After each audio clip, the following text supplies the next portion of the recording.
Once upon a time, the king of Benares had a gardener who looked after his pleasure garden.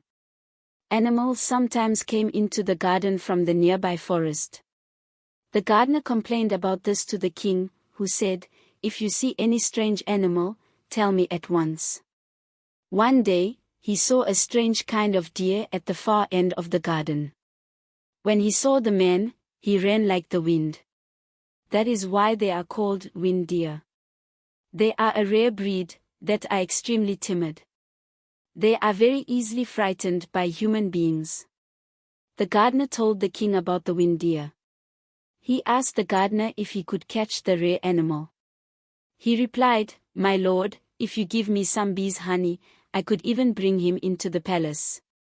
So the king ordered that he be given as much bees' honey as he wanted. This particular wind deer loved to eat the flowers and fruits in the king's pleasure garden.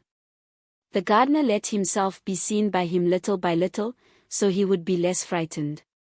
Then he began to smear honey on the grass where the wind deer usually came to eat. Sure enough, the deer began eating the honey-smeared grass.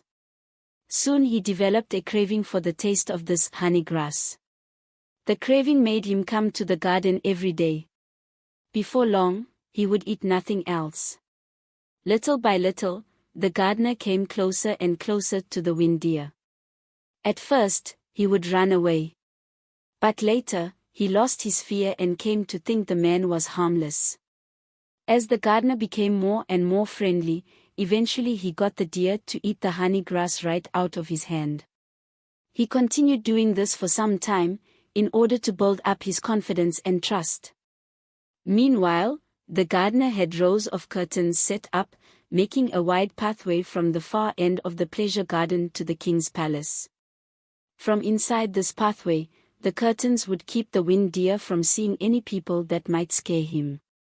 When all was prepared, the gardener took a bag of grass and a container of honey with him. Again he began hand-feeding the wind deer when he appeared. Gradually, he led the wind deer into the curtain of pathway. Slowly, he continued to lead him with the honey grass, until finally the deer followed him right into the palace. Once inside, the palace guards closed the doors, and the wind deer was trapped.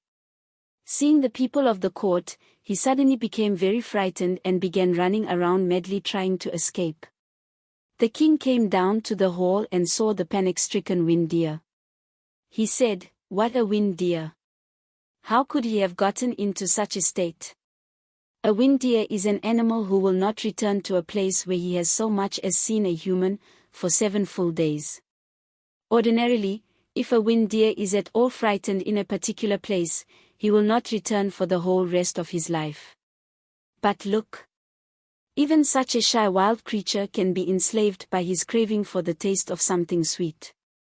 Then he can be lured into the center of the city and even inside the palace itself. My friends, the teachers warn us not to be too attached to the place we live, for all things pass away. They say that being too attached to a small circle of friends is confining and restricts a broad outlook. But see how much more dangerous is the simple craving for a sweet flavor, or any other taste sensation. See how this beautiful shy animal was trapped by my gardener, by taking advantage of his craving for taste. Not wishing to harm the gentle wind deer, the king had him released into the forest. He never returned to the royal pleasure garden, and he never missed the taste of honey grass. The moral is, it is better to eat to live, than to live to eat.